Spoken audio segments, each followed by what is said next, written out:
오는 5월 29일 목요일과 30일 금요일은 제21대 대통령 선거 사전투표일입니다. 이번 선거는 위헌, 위법적인 12.3 비상계엄과 윤석열 파면으로 치러지는 대통령 선거입니다. 그 어느 선거보다 국민적 관심이 높은 선거입니다. 따라서 이번 선거는 최대한 많은 국민의 참여 속에서 대한민국의 미래를 결정하는 선거가 되어야 합니다. 하지만 내란 종식의 정점이 될 이번 대통령 선거에서 투표권을 행사하지 못할 수도 있는 시민들이 있습니다. 바로 삼성전자 평택 공장에서 일하고 있는 건설 노동자와 협력업체 노동자들입니다. 삼성전자 평택 캠퍼스에는 건설 및 협력업체 노동자 약 3만 8천 명이 근무하고 있습니다. 대규모 반도체 공장 건설과 근무를 위해 이들 대부분은 자신의 연고지를 떠나 평택에서 생활하고 있어 실제 투표일인 6월 3일에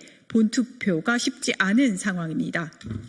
그래서 마련된 것이 사전투표 제도입니다. 하지만 삼성 평택 캠퍼스에서 근무하고 있는 노동자들은 삼성의 정규직 노동자가 아닌 외주 및 도급업체 소속이라 원청인 삼성이 유급 투표 시간을 보장해주지 않는다면 실제 투표권을 행사하기 어렵다는 점입니다. 그런데 해당 지역에는 사전투표소가 단 한 군데밖에 없습니다.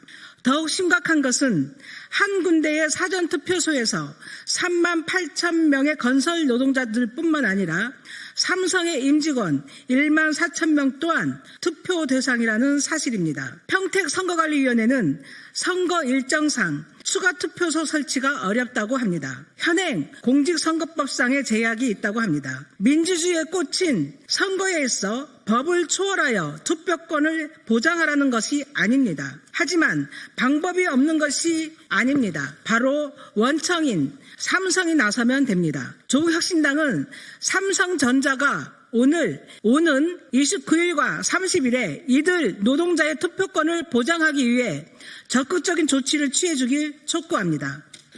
사전투표 양일 동안 시간을 배분하여 작업 현장과 사전투표소 사이에 셔틀버스를 운행하여 이들의 투표권을 보장해야 합니다. 반도체 생산과 공장 건설도 중요하지만 국민의 투표권 보장 역시 중요합니다. 지난 12.3 내란 사태로 우리 경제가 얼마나 위기입니까? 위헌 위법적인 비상계엄 후 증시는 폭락하고 환율은 폭등했습니다. 우리 경제의 대외적 불안정성이 커져서 삼성전자에도 악영향을 주었을 것입니다. 즉, 삼성전자의 경쟁력 또한 정치적 안정성 위에서 생기는 것입니다.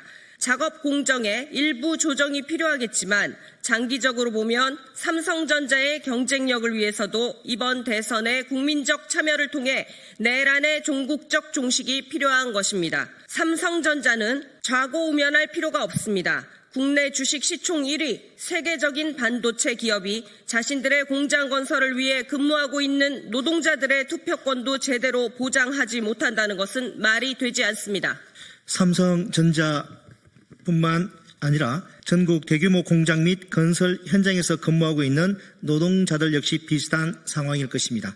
삼성전자뿐만 아니라 SK하이닉스를 비롯한 대규모 공장 및 건설 현장을 보유하고 있는 기업들은 사전투표권 보장을 위해 적극적으로 나서야 합니다.